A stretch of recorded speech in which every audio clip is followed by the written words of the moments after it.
محترم بھائیوں بزرگوں دوستوں، اللہ رب العزت کا بڑا فضل و کرم ہے۔ اللہ رب العزت نے ہمیں ماہانہ اصلاحی بیان میں شرکت کا موقع عطا فرمایا ہے۔ اللہ تعالیٰ سے دعا ہے کہ قرآن و حدیث کی روشنی میں حق سچ بات کرنے کی توفیق عطا فرمائے، ہمیں ان باتوں کو سمجھنے کی، ان پر عمل کرنے کی توفیق عطا فرمائے۔ ہمارا یہ بولنا، سننا، بیٹھنا اللہ رب العزت قبول فرمائے، بولنے سننے میں جتنی کوتاہی ہو، غلطی ہو، معاف فرمائے، اور اللہ تعالیٰ اس سلسلے کو اور اس مجلس کو تا قیامت جاری و ساری فرمائے۔ شعبان کا مہینہ چل رہا ہے اور شعبان کے مہینے کے حوالے سے اور اس میں رات ہے شب برات، اس کے حوالے سے ارادہ ہے آج بات کرنے کا۔ آگے رمضان مبارک کا مہینہ بھی آ رہا ہے اور پھر الحمدللہ ہمارا سالانہ اجتماع مسکین پور شریف بھی قریب ہے، تو سب کے حوالے سے ہی بات کرنی ہے۔ اللہ تعالیٰ ہم سب کو اسلامی تعلیمات پر صحیح طریقے سے عمل کرنے کی اور اولیاء اللہ سے محبت کرنے کی، ان سے تعلق قائم کرنے کی اور ان کے انوار و برکات حاصل کرنے کی سعادت عطا فرمائے۔ شعبان کا مہینہ بڑا برکت والا، فضیلت والا مہینہ ہے۔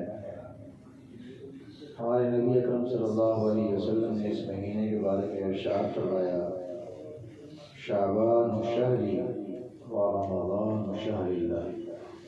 شعبان میرا مہینہ ہے اور رمضان اللہ کا مہینہ ہے۔ تو شعبان کے مہینے کی نسبت اپنی طرف کی اور رمضان کے مہینے کی نسبت اللہ کی طرف کی۔ جس چیز کی نسبت، ساری بات ہے ہی نسبت کی، ہم جو جس چیز کو پہچانتے ہیں، اس کا عزت کرتے ہیں، احترام کرتے ہیں، نسبت کی وجہ سے کرتے ہیں۔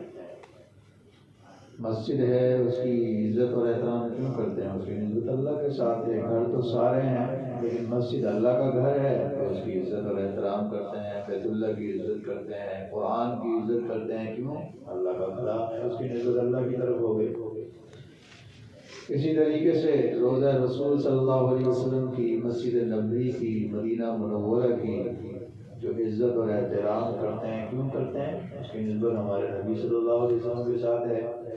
ساری کائنات کے اندر سب سے پہلے اللہ کی ذات ہے، اور پھر اللہ کے بعد اگر کوئی ذات ہے مقام و مرتبے والی تو وہ کون ہے؟ اللہ کے محبوب صلی اللہ علیہ وسلم کی ذات ہے۔ بعد خدا بزرگ توئی قصہ مختصر۔ نبی اکرم صلی اللہ علیہ وسلم کو اللہ کے برابر نہیں کرنا چاہیے، یہ تو شرک ہو جائے گا۔ اللہ کے برابر کوئی نہیں ہے، لیس کمثلہ شیء، اس کی مثل کوئی چیز نہیں ہے۔ وَلَمْ يَكُنْ لَهُ كُفُوًا أَحَدٌ، کوئی اس کا ہمسر، کوئی برابر نہیں ہے۔ لیکن اللہ کے بعد اللہ کے بعد بھی کوئی چھوٹی کائنات اللہ نے نہیں بنائی ہے، بہت بڑی کائنات بنائی ہے، مخلوقات بنائی ہیں۔ تمام مخلوقات میں، تمام کائنات میں اللہ کے بعد جو مقام مرتبے والی ذات ہے وہ کس کی ذات ہے؟ وہ ہمارے نبی محبوب حضرت محمد مصطفیٰ صلی اللہ علیہ وسلم کی ذات ہے۔ جو چیز بھی اللہ کے ساتھ جڑ جائے یا اس کی نسبت اللہ کی طرف ہو جائے یا اللہ کے نبی کی طرف ہو جائے، وہ ساری اس کی شان کیا ہو جاتی ہے؟ بڑھ جاتی ہے۔ اس وجہ سے شعبان کے بارے میں فرمایا آپ صلی اللہ علیہ وسلم نے کہ کس کا مہینہ ہے؟ میرا مہینہ، اور رمضان اللہ کا مہینہ ہے۔ تو رمضان کے اندر روزے رکھے جاتے ہیں جو فرض ہیں، اور شعبان کو آپ صلی اللہ علیہ وسلم نے اپنا مہینہ فرمایا، تو آپ اس وجہ سے اس میں کثرت کے ساتھ روزے رکھتے تھے شعبان کے مہینے میں۔ وہ فرض روزے نہیں تھے، نہ واجب تھے، آپ صلی اللہ علیہ وسلم اپنے طور پر اہتمام فرماتے تھے، کیونکہ فرمایا میرا مہینہ ہے۔ جب وہ مہینے کو آپ نے اپنی طرف کر دیا تو آپ نے اسی حساب سے اس میں زیادہ عبادات کی، زیادہ روزے رکھے۔ اس لیے یہ شعبان کا مہینہ بھی بڑی برکت والا، احترام والا مہینہ ہے، اور رمضان کا مہینہ تو سارے مہینوں کا کیا ہے؟ سردار ہے۔ اور اسی مہینے کے بارے میں ہمارے نبی صلی اللہ علیہ وسلم یہ بھی دعا مانگا کرتے تھے، جب رجب آتا تھا شروع ہوتا تھا دعا فرماتے تھے اللہم بارک لنا فی رجب و شعبان وبلغنا رمضان، اے اللہ رجب اور شعبان میں برکت عطا فرما اور رمضان تک مجھے پہنچا دے۔ تو ان دونوں مہینوں میں برکت کی دعا بھی مانگی ہے، اور برکت بڑی زبردست بڑی عجیب چیز ہے۔ ہم لوگ سارے چل رہے ہیں کثرت کے اوپر، ہم کہتے ہیں زیادہ ہونا چاہیے، برکت کیا ہوتی ہے ہمیں پتہ ہی نہیں ہے۔ پیسہ ہو زیادہ ہونا چاہیے، گھر ہو تو بڑا ہونا چاہیے، عمر ہو تو لمبی ہونی چاہیے۔ دعائیں دیتے ہیں کیا کہتے ہیں تیری عمر لمبی ہو، لمبی عمر ہونا کوئی کمال کی بات نہیں ہے۔ اگر 60 سال کی عمر ہو، 10 بیماریاں لگی نہیں ہو تو کیا فائدہ ہوگا 60 سال کی عمر کا؟ دوسرے کا بندہ محتاج ہے، پیشاب کرنے میں محتاج، کھانے میں محتاج، پینے میں محتاج، چلنے میں محتاج، کوئی فائدہ ہوا؟ لمبی عمر ہونا کمال نہیں ہے، برکت والی عمر ہونا کمال ہے۔ زیادہ پیسہ ہونا کمال نہیں ہے، برکت والا پیسہ ہونا یہ کمال ہے۔ زیادہ اولاد ہونا کمال نہیں ہے، اولاد کے اندر برکت ہونا یہ کمال ہے۔ 4 بچے ہیں، 6 بچے ہیں، ان میں برکت ہے تو سارے نیک بنیں گے، فرما بردار ہوں گے، دین کا کام کریں گے، خدمت کریں گے۔ اور 10 ہوں لیکن سارے کے سارے نافرمان ہوں تو ایک نافرمان بھی ہو تو وہی بندے کے لیے کافی ہو جاتا ہے زندگی برباد کرنے کے لیے۔ ہمارے نبی نے فرمایا رجب اور شعبان میں کیا آتا فرما؟ برکت کا، برکت مانگی اور رمضان تک مجھے پہنچا دے۔ آپ صلی اللہ علیہ وسلم کو لمبی عمر ہونے کا کوئی شوق نہیں تھا، زندگی کی کوئی رغبت نہیں تھی کہ مجھے زیادہ زندگی مل جائے، چاہتے تو مانگ لیتے، ساری زندگی قیامت تک زندہ رہ سکتے تھے۔ آپ کو شوق نہیں تھا، آپ تو اللہ تعالیٰ کی رضا پہ راضی تھے، جتنی عمر اللہ تعالیٰ دے دے، نیکی والی ہو تقوی والی ہو، اس پہ خوش تھے۔ لیکن رمضان کا مہینہ ایسا مہینہ ہے کہ جب آپ رجب تک پہنچ جاتے تھے تو آپ کی خواہش ہوتی تھی کہ اب میں رمضان کو بھی پالوں، کہ رمضان کے مہینے کی ایک ایک ساعت، ایک ایک گھڑی، ایک ایک لمحہ، دن رات، صبح شام، ساری برکتیں ہی برکتیں، انوارات ہی انوارات ہیں، ثواب ہی ثواب ہے، اجر ہی اجر ہے۔ تھوڑی تھوڑی نیکی کے اوپر اللہ نے اتنا اس میں خزانے عطا فرمائے، اتنا اجر و ثواب عطا فرمایا ہے کہ جو آخرت کا شوق رکھتا ہو اس کے لیے رمضان کی ایک ایک گھڑی قیمتی ہے۔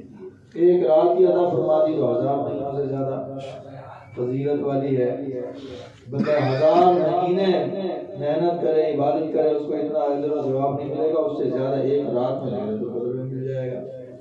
تو اس وجہ سے آپ کا شوق ہوتا تھا کہ رمضان تک یا اللہ مجھے پہنچا دیتا کہ رمضان کی برکتیں، رحمتیں، انوارات، اجر و ثواب میں حاصل کر لوں۔ اس وجہ سے بھی یہ مہینہ رجب کا، شعبان کا، رمضان کے سارے برکت والے فضیلت والے مہینے ہیں، ان سے فائدہ اٹھانا چاہیے۔ فائدہ کیا اٹھانا چاہیے؟ فائدہ یہ اٹھانا چاہیے کہ لوگوں کو زیادہ سے زیادہ جڑنا چاہیے تاکہ زیادہ پیسے ہو جائیں، یہ فائدہ نہیں ہے۔ بے ایمانی کرنی چاہیے، جھوٹ بولنا چاہیے، دھوکہ دینا چاہیے، رشوت زیادہ کمانی چاہیے تاکہ رمضان میں زیادہ رزق نہیں، یہ فائدہ نہیں ہے، یہ نقصان ہے۔ فائدہ یہ ہے اپنا بھی فائدہ سوچے، لوگوں کا بھی فائدہ سوچے، سب کا فائدہ سوچے۔ فائدہ یہ ہے کہ آخرت کی فکر کرے، لوگوں کو فائدہ پہنچائے۔ کاروبار بندہ کرتا ہے نیت کے اوپر سارا مدار ہے۔ ہم کاروبار کرتے ہیں کمانے کے لیے، نیت یہی ہوتی ہے نا کہ بھائی کاروبار کر رہے ہیں، دکان کھولی ہے، کہیں مزدوری کر رہے ہیں تو میں کما لوں۔ جب ہماری نیت یہ ہوتی ہے نا کہ میں نے کمانا ہے، پیسہ لینا ہے، حاصل کرنا ہے، تو پھر نیت کی وجہ سے اب کوشش ہوتی ہے کہ کسی بھی طریقے سے دوسرے کی جیب سے مال نکالیں۔ آپ کماؤ، آپ کاروبار کرو، آپ نوکری کرو، ملازمت کرو، نیت یہ رکھو کہ میں یہ اس لیے کر رہا ہوں تاکہ دوسرے کو فائدہ پہنچے۔ اب آپ کی نیت صرف تبدیل ہوئی ہے، ایسا نہیں ہے کہ اب آپ نے یہ نیت کی ہے تو آپ کو پیسہ نہیں ملے گا، پیسہ نہیں ملے گا۔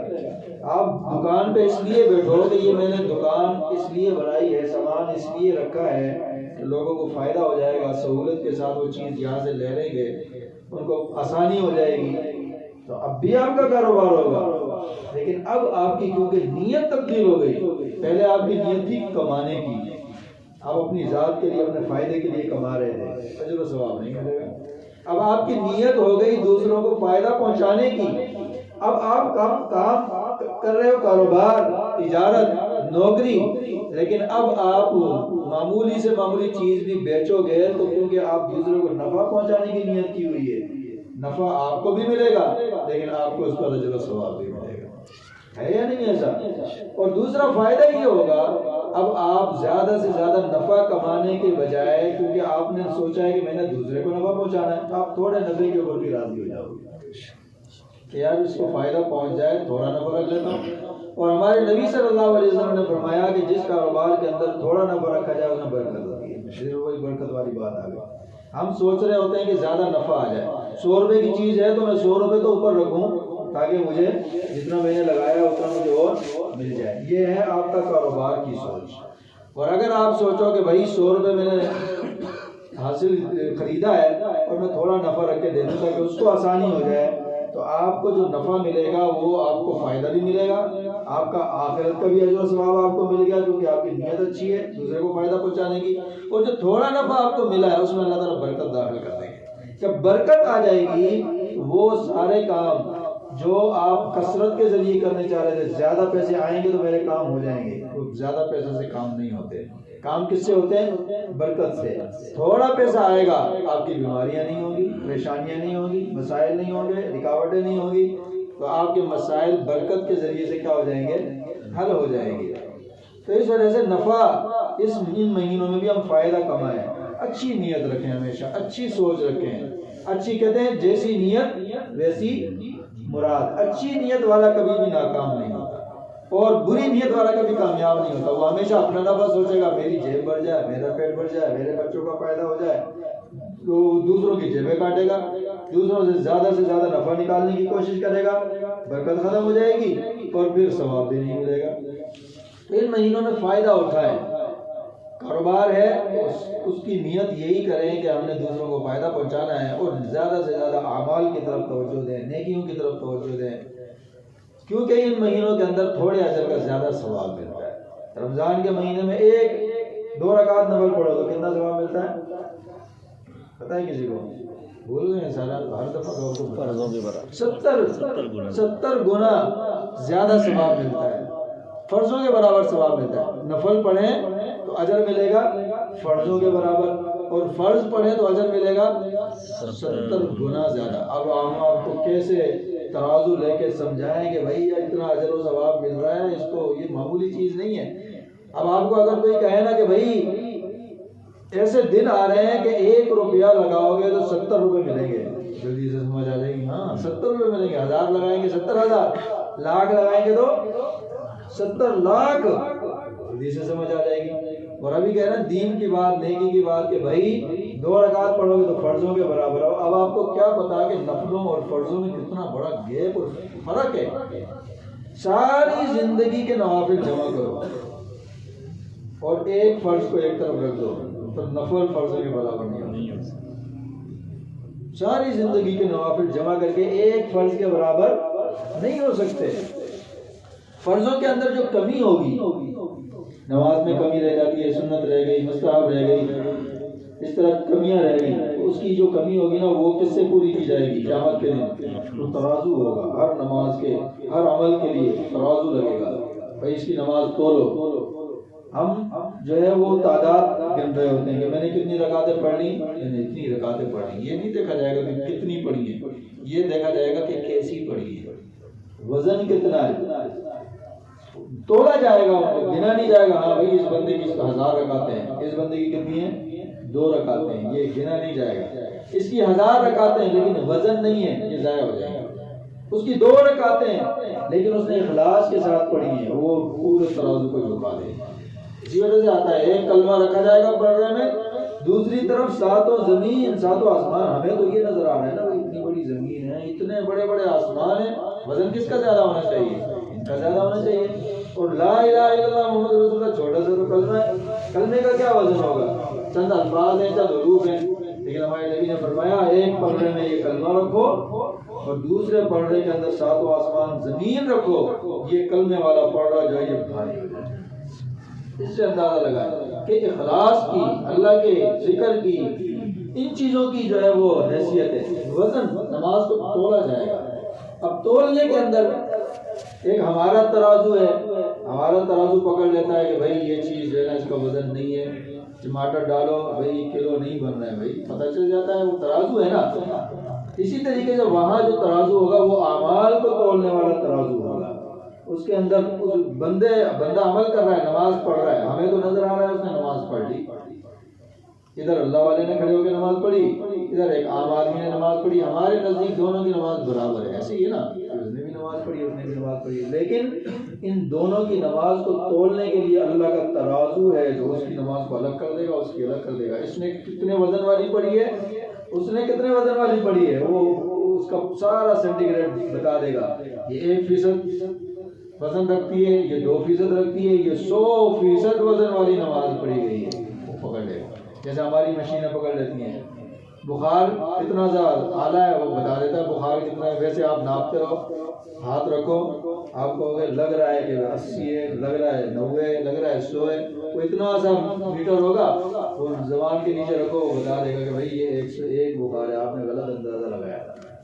ایسے ہی جو اللہ کا ترازو ہوگا وہ اعمال کو تولے گا، اور جس کا جتنا وزن ہوگا وہ اتنا ہی بتائے گا، اس سے کم زیادہ نہیں کرے گا. تو اس طریقے سے یہ نمازیں تولی جائیں گی. تو یہ جو فرائض میں بتا رہا تھا، فرضوں کے اندر جو کمی رہ جائے گی، جو فرض چھوڑ دیا آپ نے، ایک نماز زندگی میں چھوڑ دی، پڑھی نہیں، قضا بھی نہیں کی، قیامت کے دن سارے نوافل مل کر اس فرض کا بدلہ نہیں ہو سکے گا. اب جب بدلہ نہیں ہو سکے گا پھر اب اس کے اوپر پکڑ ہوگی. اب اللہ کی مرضی ہے، معاف کر دیں چاہیں تو معاف کر دیں، چاہیں تو پکڑ کر لیں. کیوں؟ حقوق اللہ ہے، حقوق العباد کے اوپر پکڑ ہوگی. حقوق اللہ اللہ کی مرضی ہے، اللہ کا حق ہے، چاہے تو معاف کر دیں، چاہے تو پکڑ کر لیں. لیکن اگر فرضوں میں کمی رہ گئی، آپ نے پورے طریقے سے فرض ادا نہیں کیا، مستحب رہ گیا، سنت رہ گئی، بیچ میں کمی رہ گئی، ایک نماز کی کمی کو پورا کرنے کے لیے 70 نوافل کو اس کی جگہ پر دیا جائے گا، پھر جا کر ایک فرض کی کمی پوری ہوگی. اتنا درجہ ہے فرضوں اور نفلوں کے درمیان. تو آپ جو رمضان کے اندر جتنے نوافل پڑھ رہے ہیں، آپ یوں سمجھ لو فرائض پڑھ رہے ہیں. جتنے ہم نوافل پڑھ رہے ہیں تو یوں سمجھ لو کہ آپ فرائض پڑھ رہے ہیں. اتنا بڑا اس مہینے کا درجہ ہے. اب نوافل تو ہو گئے فرضوں کے برابر، فرض پڑھیں تو پھر کتنا اجر ملے گا؟ ایک فرض کا اجر کتنا بڑھ گیا؟ 70 فرضوں کے برابر ہو گیا. اتنے خزانے اللہ تعالیٰ لٹا رہے ہیں. تو اس لیے رمضان کی بھی قدر ہم نے کرنی ہے. شعبان، رجب، یہ مہینے آگے بھی جو آ رہے ہیں وہ بھی حج کے مہینے ہیں، وہ بھی برکتوں والے مہینے ہیں. تو اتنا زیادہ اجر و ثواب ان مہینوں میں اعمال کا بڑھ جاتا ہے. پھر اس میں جو شب برات ہے وہ کب آتی ہے؟ 15 شعبان. 15 شعبان کا دن جو ہوگا نا، اس سے پچھلی رات جو ہوگی وہ شب برات ہوگی. ابھی آج 12 شعبان تھی، اب مغرب کے بعد ہو گئی ہے 13. دن 12 کا تھا اور رات جو تھی 13 کی، کیونکہ اسلامی اعتبار سے رات پہلے آتی ہے، اس کے بعد دن آتا ہے. اب ہفتے کا جو دن ہے یہ 13 شعبان ہے، پھر اتوار جو ہے وہ 14 شعبان ہے، اور پیر 15 شعبان ہے. اب دن تو بنے گا پیر کا 15 شعبان کا، لیکن رات بنے گی اتوار کی. اتوار گزرے گا، اس کے بعد جو رات آئے گی یہ 15 شعبان کی رات ہوگی. اس کو کہتے ہیں شب برات.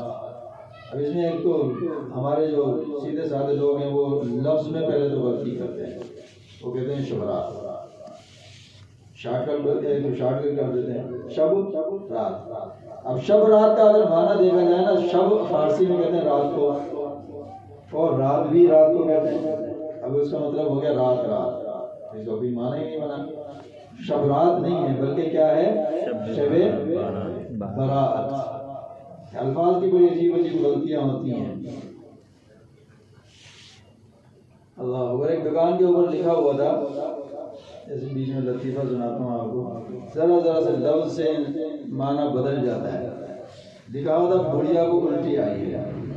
دکان کے اوپر لکھا ہوا ہے بڑھیا کو الٹی آئی ہے. بندہ گزرا حیران ہوا کہ بھئی اگر بڑھیا کو الٹی آ گئی ہے تو دکان پہ دیکھنے کی کیا ضرورت ہے؟ آ گئی ہے تو آ گئی ہے. حیران ہوا، آ کر مجبور ہو کے اندر چلا گیا. دکان والوں کو کہا کہ بھئی یہ باہر آپ نے لکھا ہوا ہے بڑھیا کو الٹی آئی ہے، اس کو وہاں لکھنے کی کیا ضرورت ہے؟ بھئی آپ کو غلط ہے، یہ بڑھیا کو الٹی آئی ہے، یہ اس طرح نہیں لکھا ہوا، یہ لکھا ہوا ہے بڑھیا کوالٹی آئی ہے، بڑھیا کوالٹی آئی ہے. لفظ سمجھنے میں الفاظ بالکل وہی تھے، زبر زیر غلط کر دیا تو معنی کچھ کا کچھ ہو گیا. وہ لکھا ہوا تھا بڑھیا کوالٹی آئے گی بھائی, نئی کوالٹی اچھی کوالٹی آئے گی, آگے چیز لے لو. اس نے اس کو بڑا بڑھیا کوالٹی آئی ہے. مفتی رشید احمد صاحب کراچی کے بڑے اللہ والے تھے, وہ فرماتے ہیں کہ ایک خاتون میری ایک کتاب کا نام پڑھ کے میرے پاس آئی. دیکھیں اللہ نے کیسے ہدایت کا ذریعہ بنا دیا. خاتون گزر رہی تھی بازار سے, وہاں کوئی کتاب کی دکان تھی, وہاں مفتی رشید احمد صاحب کی کتاب تھی, ایک رسالہ ہے, ان کا بیان ہے, اس کا نام لکھا ہوا تھا. اب نام کچھ اور لکھا ہوا تھا, اس نے پڑھا کچھ اور. نام لکھا ہوا تھا عورتوں کے بندے. انہوں نے یہ بات کی تھی کہ بھائی بعض مرد جو ہوتے ہیں نا وہ بیویوں کے غلام ہوتے ہیں, ہر بات بیوی کی مان کے چل رہے ہوتے ہیں, جو کہہ دے وہی کر رہے ہوتے ہیں, تو ان کی زندگی تباہ ہو جاتی ہے.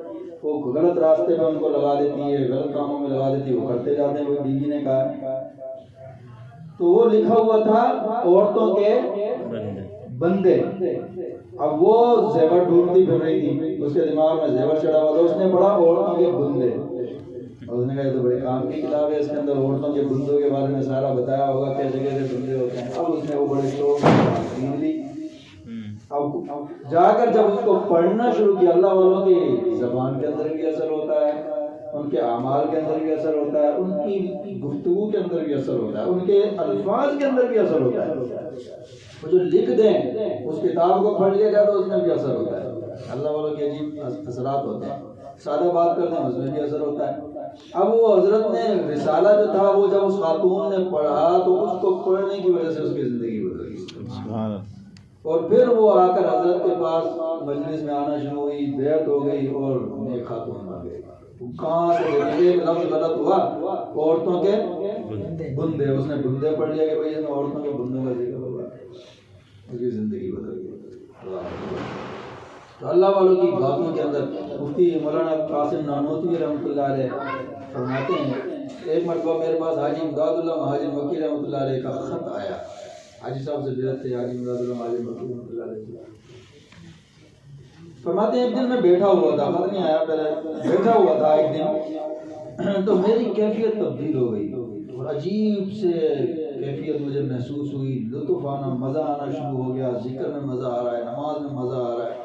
میں حیران ہو گئی ہوا کیا ہے. وہ میں نے وقت نوٹ کر لیا کہ اس وقت میری کیفیت تبدیل ہوئی تھی, فلاں دن فلاں تاریخ کو فلاں وقت میری کیفیت تبدیل ہوئی, اور ایسے مجھے جو ہے نا عبادات میں مزہ آنے لگ گیا, ذکر میں مزہ آنے لگ گیا. یہ اللہ والوں کی صحبت کی برکات ہوتی ہے. جو ہم سمجھ رہے ہوتے ہیں کہ پتہ نہیں میں کوئی بڑی چیز ہوں, کام کچھ نہیں ہے. یہ اللہ والوں کی صحبت ایسے مل جاتی ہے.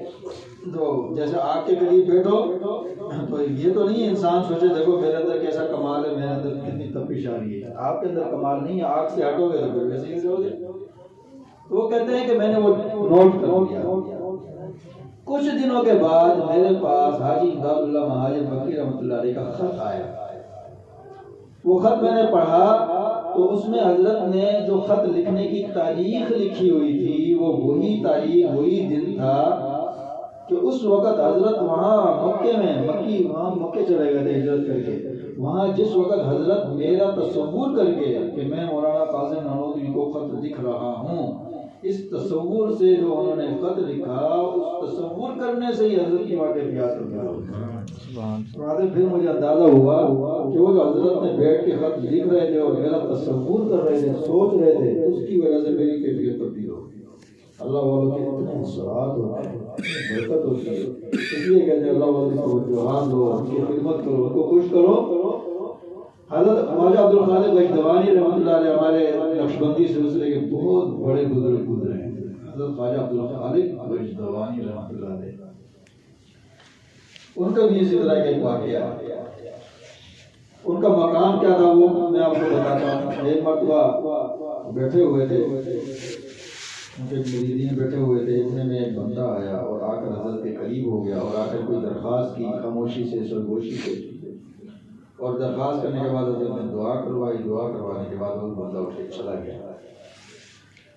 تو حضرت نے فرمایا کہ جانتے ہو یہ کون تھا؟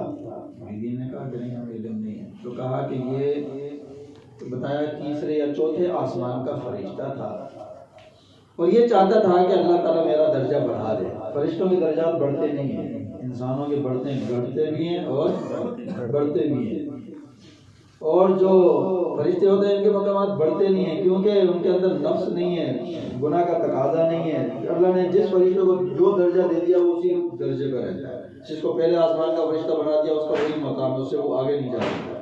جبرائیل علیہ السلام کے بارے میں آتے ہیں نا، وہ سدرۃ المنتہا سے انہوں نے کہا کہ میں آگے نہیں جا سکتا۔ تو یہ فرشتہ تیسرے یا چوتھے آسمان کا انہوں نے فرمایا فرشتہ تھا، اور اس کو خواہش ہوئی کہ میرا درجہ مقام بڑھ جائے، آگے بڑھ جائے۔ بڑھ تو سکتا نہیں تھا، تو اس کے اندر شوق پیدا ہوا۔ تو اس کو وہاں فرشتوں نے کسی نے بتایا کہ تو اگر خواجہ عبدالخالق غیجوانی رحمۃ اللہ علیہ، اللہ والے ہیں، ان کے پاس چلا جائے اور وہ تیرے لیے دعا کر دے تو تیرا درجہ بڑھ سکتا ہے۔ تو یہ میرے سے دعا کروانے کے لیے آیا تھا، اور میں نے دعا کی تو اس کا درجہ بڑھ گیا۔ ایسے مقام والے بزرگ تھے حضرت خواجہ عبدالخالق غیجوانی رحمۃ اللہ علیہ۔ ان کے بارے میں آتا ہے کہ ایک مرید آیا اور آ کر کہنے لگا کہ حضرت میری طرف توجہ فرمائیں، شفقت فرمایا۔ حضرت نے فرمایا چلو ٹھیک ہے، ایسا کرو ایک بازار سے لوٹا لا کے مجھے دے دو تاکہ میں اس سے وضو کیا کروں۔ لوٹ گیا، مٹی کے لوٹے ہوتے تھے، لا کے دے دیا حضرت کو۔ حضرت نے وہ اپنے پاس رکھ لیا۔ مقصد یہ تھا، حضرت نے فرمایا کہ جب بھی میری اس لوٹے پہ نظر پڑے گی تو مجھے یاد آئے گا کہ بھئی یہ لوٹا کس نے دیا ہے، فلاں نے دیا، تو تمہیں فائدہ ہو جائے گا۔ اللہ والوں کے اتنے اثرات ہوتے ہیں۔ تو بات کہاں سے کہاں نکل گئی؟ لفظ سے بعد الفاظ بدلنے سے معنی کچھ ہو جاتا ہے۔ شب برات، اب یہ لفظ جو ہے وہ شب رات نہیں ہے بلکہ کیا ہے، شب برات۔ برات کا معنی ہوتا ہے بری ہونا، کہ بھائی تجھے جیل سے برات ہو گئی ہے۔ کیا مطلب؟ جیل سے بری ہو گیا۔ اسی طرح شب برات اس کو کہتے ہیں۔ اس کی وجہ یہ ہے کہ اللہ تعالیٰ اس رات میں بہت سارے لوگوں کو جہنم سے کیا کرتے ہیں، بری کرتے ہیں۔ فضیلت اس کی درجہ ہے، اللہ تعالیٰ کی مرضی ہے، جب چاہے بری کرتے ہیں، لیکن اس رات کو مقرر کیا ہے اس کا درجہ بتانے کے لیے، اس رات کا مقام مرتبہ بتانے کے لیے۔ بری کس کو کہیں گے؟ جو مانگے گا، بھائی اللہ سے مانگنا بھی چاہیے، ہمیں مانگنے کی لیے رات ہے، تو اس کا نام شب براءت ہے۔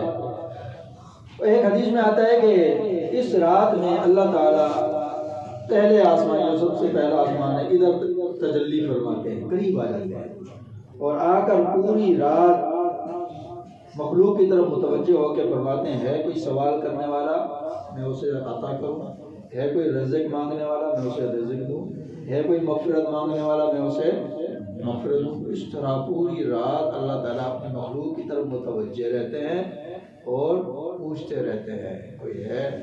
اب جو مانگنے والا ہوتا ہے اس کو مل جاتا ہے، جو سونے والے ہوتے ہیں وہ سوتے رہ جاتے ہیں۔ اب دیکھیں بادشاہ وقت کا وزیر اعظم یہاں آ جائے کہ آج میں کوٹری میں دربار لگا رہا ہوں، جس نے جو مانگنا ہے آ جاؤ۔ ایک بندہ کہے مجھے تو میچ کھیلنا ہے، کیا وزیر اعظم آیا تو جائے، مجھے کیا ہے، میں نے تو میچ کھیلنا ہے، وہ تو محروم رہ جائے گا نا۔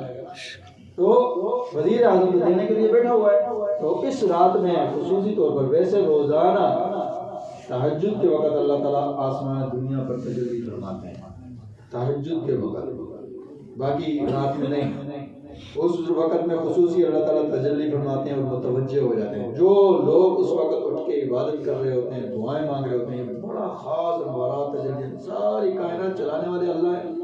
جب اللہ والوں کی توجہ سے اتنے اثرات پڑتے ہیں، ابھی میں نے آپ کو بتایا حاجی امداد اللہ مہاجر مکی اور حضرت خواجہ عبدالخالق غیجوانی، ان کی توجہات، ان کی سوچ، ان کی توجہ سے اتنے اثرات پڑتے ہیں۔ جب اللہ تعالیٰ مخلوق کی طرف متوجہ ہوتے ہوں گے تو کتنی اثرات پڑتے ہوں گے، لیکن اللہ تعالیٰ قریب آ جاتے ہیں تاکہ اندازہ ہو کہ میں قریب آ رہا ہوں، تم نے میرے قریب آؤ۔ قریب کیسے آنا ہے؟ ہم الٹے اوپر جائیں گے نہیں، ہمارا قریب آنا یہی، ہم وضو کریں، نماز پڑھیں، ذکر کریں، تلاوت کریں، ہم اللہ کے قریب ہو جائیں گے۔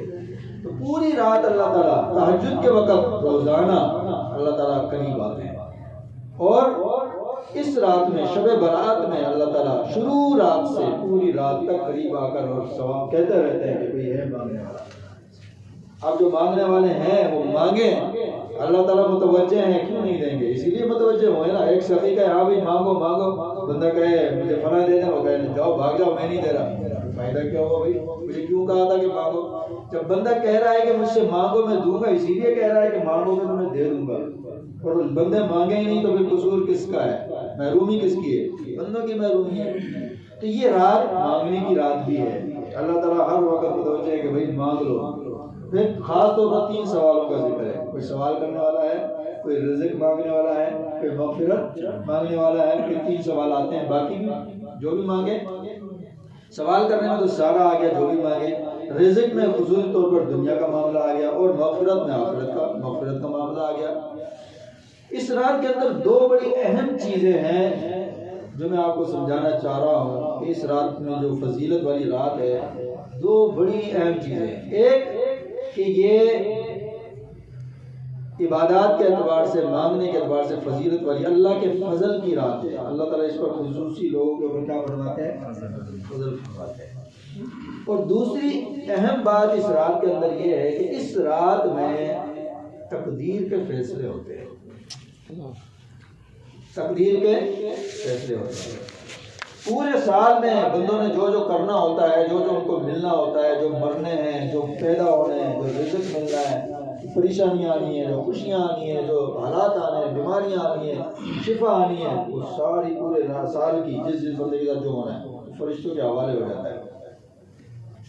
یہ 2 اہم باتیں ہیں، ایک اللہ تعالیٰ کا فضل ہوتا ہے اس رات میں، اور دوسرا اس میں تقدیر کے فیصلے ہوتے ہیں۔ تقدیر کے فیصلے کا کیا مطلب ہے، اس کو پہلے سمجھ لیں۔ جب اللہ تعالیٰ نے کائنات ساری بنائی، نہ کچھ بھی نہیں تھا، اکیلے اللہ تعالیٰ تھے، نہ آسمان، نہ زمین، نہ فرشتے، نہ انسان، نہ جنات، کچھ بھی نہیں تھا، اکیلے اللہ تعالیٰ تھے۔ اور اللہ تعالیٰ نے سوچا کہ میں کائنات کو بناؤں، ایک سسٹم بناؤں، تو اللہ تعالیٰ نے قلم کو پیدا کیا۔ قلم ہمارا قلم نہیں تھا جیسے چھوٹا سا قلم ہوتا ہے، وہ قلم اتنا بڑا قلم تھا، اللہ کا قلم تھا۔ اللہ کا بلب دیکھیں کتنا بڑا ہے، سورج، اللہ کا سیور دیکھیں کتنا بڑا ہے، چاند، ہے نا۔ تو اللہ تعالیٰ کا جو قلم تھا وہ بہت بڑا، 500 سال کی مسافت جتنا وہ قلم تھا، وہ اللہ نے اپنے حکم سے، امر سے بنایا، کون سے بنایا، ہو جا، بن گیا قلم۔ پھر اللہ تعالیٰ نے لوح محفوظ کو بنایا۔ لوح محفوظ کس کو کہتے ہیں؟ لوح کہتے ہیں تختی کو، محفوظ مانا جو محفوظ ہو، حفاظت ہو۔ پہلے زمانے میں تختیوں کے اوپر زیادہ لکھا کرتے تھے، اب جدید کاپیاں آ گئی، کاغذ آ گئے، تو اللہ تعالیٰ نے بھی اپنی ایک کتاب بنائی۔ ایک ہماری کتاب ہوتی ہے چھوٹی سی، ایک اللہ کی کتاب، وہ کتاب بھی بہت بڑی عظیم شان کتاب لوح محفوظ اس کو کہتے ہیں۔ محفوظ اس وجہ سے کہ اس تک کسی کی رسائی نہیں ہے، کوئی بندہ اس میں تبدیلی نہیں کر سکتا، پہنچ نہیں سکتا، اس کو پڑھ نہیں سکتا، کیونکہ اس میں قیامت تک کے حالات لکھے ہیں، صرف اللہ کو پتہ ہے۔ وہ کتاب تھی بالکل خالی، قلم کو پیدا کیا اور کہا اکتب، لکھ۔ قلم نے کہا یا باری تعالیٰ کیا لکھوں، قلم کو کیا پتا، اللہ نے جو لکھوانا ہے اللہ تعالیٰ لکھوائیں گے۔ اللہ تعالیٰ نے فرمایا آج سے لے کر قیامت تک جو کچھ بھی کائنات کے اندر ہونا ہے وہ سارا لکھ، وہ سارا لکھ دے۔ اب وہ قلم نے لکھنا شروع کیا اور اس لوح محفوظ کے اندر قیامت تک کے حالات کو لکھ دیا۔ اس کو کیا کہتے ہیں؟ یہ ہے لوح محفوظ، اس کو کہتے ہیں تقدیر، سب کچھ اللہ نے وہاں پر لکھ دیا ہے۔ لیکن اس کا علم کس کو ہے؟ اللہ کو، کسی کو نہیں ہے، نہ فرشتوں کو، نہ جبرائیل کو، نہ میکائیل کو، اسرافیل کو، اسرائیل کو، انسانوں کو، جنات کو، شیاطین کو۔ یہ شیاطین بڑی کوشش کرتے ہیں، بھاگ دوڑ کرتے ہیں، جانے کی کوشش کرتے ہیں کہ کسی طریقے سے کوئی بات ہمیں پتہ چل جائے، چرا لیں۔ وہ سارا اللہ تعالیٰ نے لوح محفوظ میں کائنات کو بنانے سے پہلے لکھ دیا۔ لکھنے کے بعد پھر ساری کائنات بنائی، سارا سسٹم بنایا، مخلوقات بنا دی، 18,000 جاندار مخلوقات بنا دی۔ اب وہ تو اللہ تعالیٰ کے پاس محفوظ ہے، اب وہ آگے معاملات کیسے چلیں گے؟ کیونکہ اللہ تعالیٰ نے کائنات کو چلانے کے لیے بہت سارے نظام کو فرشتوں کے حوالے کیا ہوا ہے۔ نیکیاں لکھنے والے فرشتے ہیں جو ادھر دائیں کندھے کے اوپر ہیں، گناہ لکھنے والے فرشتے ہیں جو بائیں کندھے کے اوپر ہیں، اور اس طرح کے ہزاروں کام ہیں جو فرشتے کر رہے ہیں۔ جبرائیل، میکائیل، یہ 4 بڑے بڑے فرشتے ہیں جو بڑے بڑے کاموں کے سربراہ ہیں۔ آگے ان کے پاس ہزاروں تعداد میں، اسرائیل علیہ السلام کے پاس 70,000 سے زیادہ فرشتے ہیں جو روح قبض کرنے، مارنے کے اوپر ذمہ داریاں ہیں۔ اسی طرح جبرائیل علیہ السلام کی ذمہ داریاں ہیں، ان کے ماتحت بہت سارے فرشتے ہیں، میکائیل کے فرشتے ہیں، اسرافیل علیہ السلام کے ساتھ فرشتے ہیں۔ تو یہ کام ہے بہت سارے کائنات کے سسٹم کو چلانے کے لیے جو کس کے حوالے ہیں؟ فرشتوں کے حوالے ہیں۔ اب وہ فرشتوں کو سپرد کیسے کرنا ہوتا ہے، کب کرنے ہوتے ہیں؟ تو وہ اللہ تعالیٰ ہر سال کے جو معاملات ہوتے ہیں وہ شب برات میں پورے سال کے معاملات فرشتوں کے حوالے کر دیں. وہ جو تقدیر لکھی ہوئی تھی اس میں سے جو وہ ایک سال کے جو واقعات ہونے ہوتے ہیں کائنات کے اندر، کس نے مرنا ہے، کس نے جینا ہے، کون پیدا ہوگا، کس کو کتنا رزق ملے گا، کس کو پریشانی آئے گی، کسی کو نعمت ملے گی، کسی کو خوشی ملے گی، غم ملے گا، حالات ہوں گی، مصیبتیں ہوں گی، بیماریاں ہوں گی، شفا ہوگی، جتنے بھی یہ کائنات میں ہر بندے کے ساتھ جو کچھ ہونا ہے، اس پورے سال کے جو معاملات ہیں اس سال سے آگے کے اپنا فرشتوں کو نہیں پتا. صرف ایک سال کے حالات وہ کیا کر دیتے ہیں، اللہ تعالیٰ فرشتوں کے حوالے کر دیتے ہیں. وہ کب کرتے ہیں، وہ کون سی رات میں کرتے ہیں، وہ شب برات کے اندر کرتے ہیں. وہ فرشتوں کے پاس لسٹیں آ جاتی ہیں، جیسے ابھی الیکشن ہو رہے تھے، بھائی یہ لو بھائی لسٹیں، یہ فلاں علاقے کی لسٹیں، یہ فلاں علاقے کی لسٹیں. اب وہ بڑوں کے حوالے کر دیا، بڑوں نے آگے اپنے ماتحتوں کے حوالے کرنا ہے، انہوں نے سارا کام سنبھالنا ہے. اسی طریقے سے وہ فرشتوں کے حوالے ہوتی ہیں ایک سال کی لسٹیں. اس میں لکھا ہوتا ہے بھائی اس بندے نے مرنا ہے فلاں دن فلاں تاریخ کو فلاں مقام پر فلاں حالت میں، سارا ایک ایک چیز، فلاں بچے نے پیدا ہونا ہے، فلاں کو اتنا رزق ملنا ہے. یہ پورا رزق ہمارے ہم جو محنت کر رہے ہوتے ہیں نا پورا سال، وہ پہلے سے ہی اللہ تعالیٰ نے فرشتوں کے حوالے کر دیا ہوتا ہے، اس کو اتنا دینا ہے، اس سے زیادہ نہیں دینا. ہم لگے پڑے ہوتے ہیں کوشش میں زیادہ مل جائے زیادہ مل جائے. تو سارے فیصلے کب ہوتے ہیں، وہ ایک سال کے وہ شب برات میں اللہ تعالیٰ فرشتوں کے حوالے کرتے ہیں. تو اس حوالے سے یہ رات فیصلوں کی رات ہے. دوسری طرف اللہ تعالیٰ اس رات میں فضل فرماتے ہیں، عبادت کا ثواب، اجر و ثواب بڑھ جاتا ہے، مغفرت ہوتی ہے. اللہ تعالیٰ کوئی رات سوال کرتے ہیں، ہاں بھائی کوئی ہے مانگنے والا. یہ دونوں چیزیں چل رہی ہوتی ہیں. اب میں یہاں پر جب میں نے یہ پڑھا تو میں بڑا حیران ہوا کہ ہمارے یہاں دستور یہ ہے کہ بادشاہ کوئی فیصلہ کرتا ہے تو وہ کہتا ہے کہ بھائی سامنے والا مان یا نہیں مان، جو تیرے کہنے کے اوپر میں نہیں چلوں گا، جو میں نے فیصلہ کر دیا اس کو نافذ کرنا ہے. ایسے ہی ہوتا ہے نا، جج نے فیصلہ کر دیا، آگے پولیس کی ذمہ داری ہے، اب اس کو کیا کرنا ہے، نافذ کرنا ہے. اب اس بندے سے یہ نہیں پوچھیں گے ہاں آپ بتاؤ آپ کے بارے میں کیا فیصلہ کیا جائے. اگر اس سے پوچھیں کہ کیا فیصلہ کیا جائے تو پھر تو معاملات ہی خراب ہوگا. فیصلہ کرنا ہوتا ہے اور اس کو نافذ کرنا ہوتا ہے. لیکن میں حیران ہوا، اس رات میں اللہ تعالیٰ نے پورے سال کے فیصلے کرنے ہوتے ہیں، لیکن دوسری طرف اللہ تعالیٰ بندوں کو کہہ رہے ہیں کہ مجھ سے مانگو میں تمہیں دوں گا. فیصلے تو اللہ نے کرنے ہیں، پھر جب ہم مانگیں گے تو ہمارے مانگنے کے اوپر اللہ تعالیٰ کیسے دے گا. مجھے بات یہ سمجھ آئی کہ اللہ تعالیٰ بڑے کرم اور فضل والے ہیں بندوں کے اوپر. اللہ تعالیٰ کی ذات بہت بڑی ذات ہے، مالک الملک ہیں، ساری کائنات کے مالک ہیں، خود مختار ہیں. کوئی اللہ تعالیٰ کا مقابلہ نہیں کر سکتا، کوئی اللہ تعالیٰ کو زیر نہیں کر سکتا، کوئی فیصلہ منوا نہیں سکتا.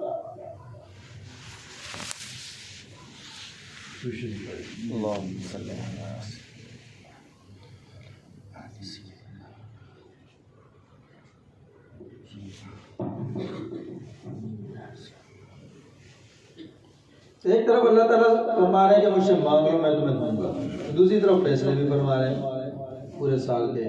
مجھے یہ بات اور یہ نقطہ سمجھ آیا کہ اللہ تعالیٰ فیصلے بھی بندوں کے کہنے کے مطابق کرنا چاہ رہے ہیں کہ جو تم مجھ سے مانگو گے میں اس کے حساب سے تمہارے فیصلے پورے سال کے کر دوں گا. اور میں نے اس طرح کی اور بھی چیزیں قرآن و حدیث میں نوٹ کی کہ اللہ تعالیٰ فیصلے فرماتے ہیں لیکن اس کے اوپر بہت سارا مدار خود بندوں کے اپنے اعمال کا ہوتا ہے.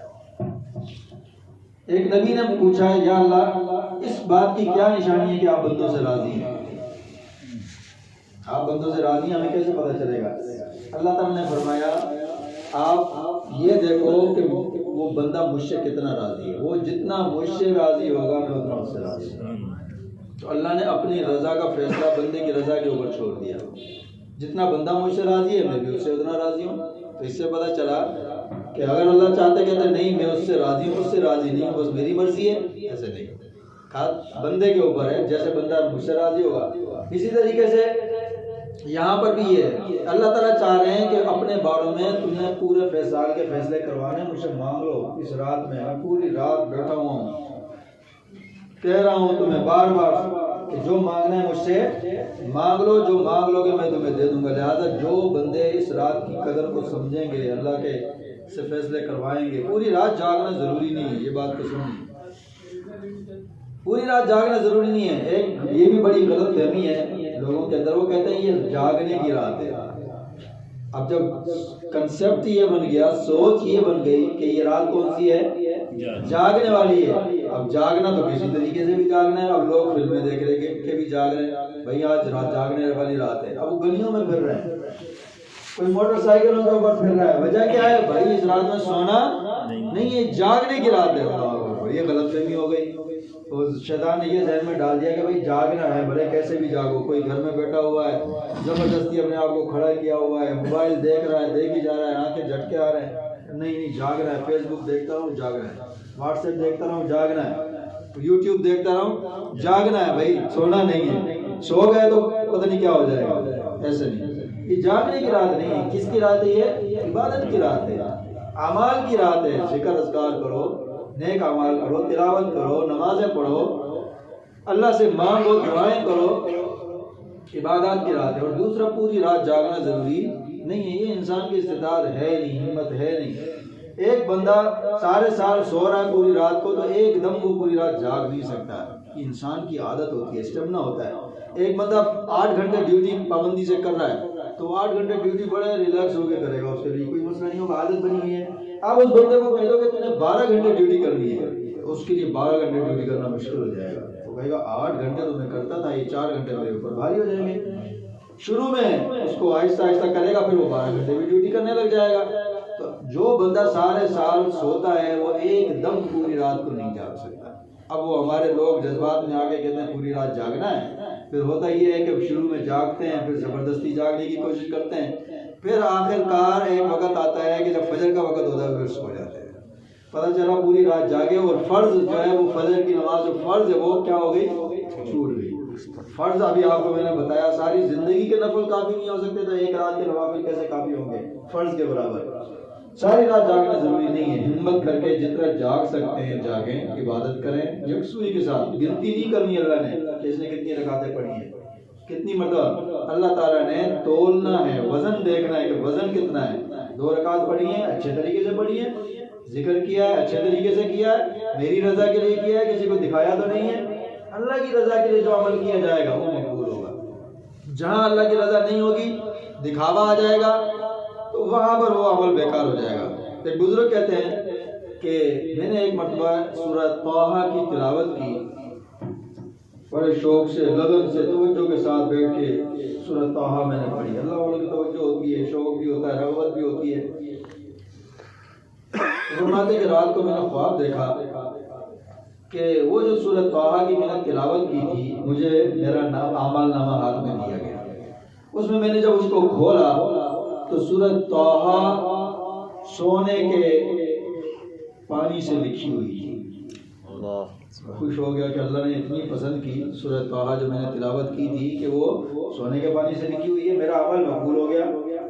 سورہ طٰہٰ کو جب میں دیکھ رہا تھا تو دیکھتے دیکھتے بیچ میں چند آیات ایسی تھیں جو لکھی ہوئی نہیں تھی، غائب تھی، جگہ خالی تھی، سونے کے پانی سے نہیں، لکھی بھی نہیں تھی۔ باقی ساری سورہ طٰہٰ کس سے لکھی ہوئی تھی؟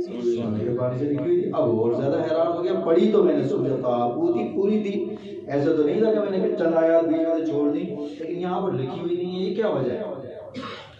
تو کہتا پھر میں آنکھ کھل گئی، حیران ہو گیا یہ کیا معاملہ۔ پھر میں نے سوچا تو مجھے یاد آیا کہ جب میں سورہ طٰہٰ پڑھ رہا تھا بڑے لگن سے، شوق سے، تنہائی کے اندر بیٹھا ہوا، اتنے میں ایک بندہ آیا۔ تو جیسے ہی وہ بندہ قریب آیا نا میرے، تو میں نے دھیان کیا کہ بندہ آ گیا ہے اور یہ بھی سنے گا کہ میں سورہ طٰہٰ کی تلاوت کر رہا ہوں۔ جتنی آیات میں یہ سوچ کے میں نے تلاوت کی، وہ آیات لوح محفوظ سے میرے صحیفے سے غائب ہو گئے، اور جو آیات میں نے اللہ کی رضا کے لیے پڑھی تھی وہ سونے کے پانی سے لکھی ہوئی تھی۔ جو جہاں بندے کی نیت آئی کہ فلاں دیکھ لے، فلاں کیا کہے گا، فلاں کیا سوچے گا، بس وہیں وہ عمل کیا ہو گیا، اللہ کی نظر سے گر جاتا ہے۔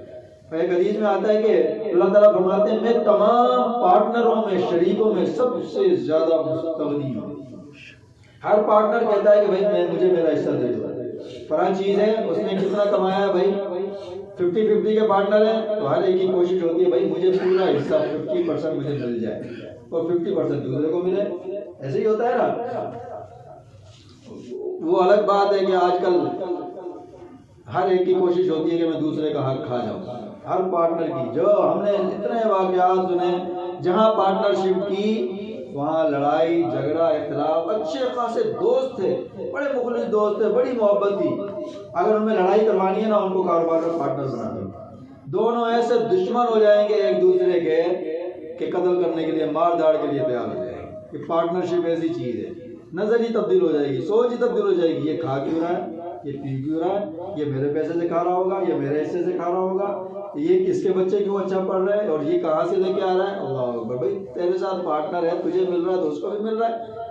تو اس طریقے سے پارٹنرشپ، اللہ تعالیٰ فرماتے ہیں میں تمام پارٹنروں میں، تمام شراکت داروں میں سب سے زیادہ مستغنی ہوں، جو کسی عمل میں میرے ساتھ کسی اور کو شریک کرتا ہے میں اپنا حصہ بھی اسی کو دے دیتا ہوں۔ جو میرے ساتھ عمل میں کسی اور کو شریک کرتا ہے، میں یہ نہیں کہتا چلو 50-50 کر لیتے ہیں، آدھا عمل میں لے لیتا ہوں، آدھے عمل کا ثواب دے دوں گا، آدھا نہیں، میں کہتا ہوں سارا عمل یہ تیرا ہو گیا، مجھے ضرورت ہی نہیں۔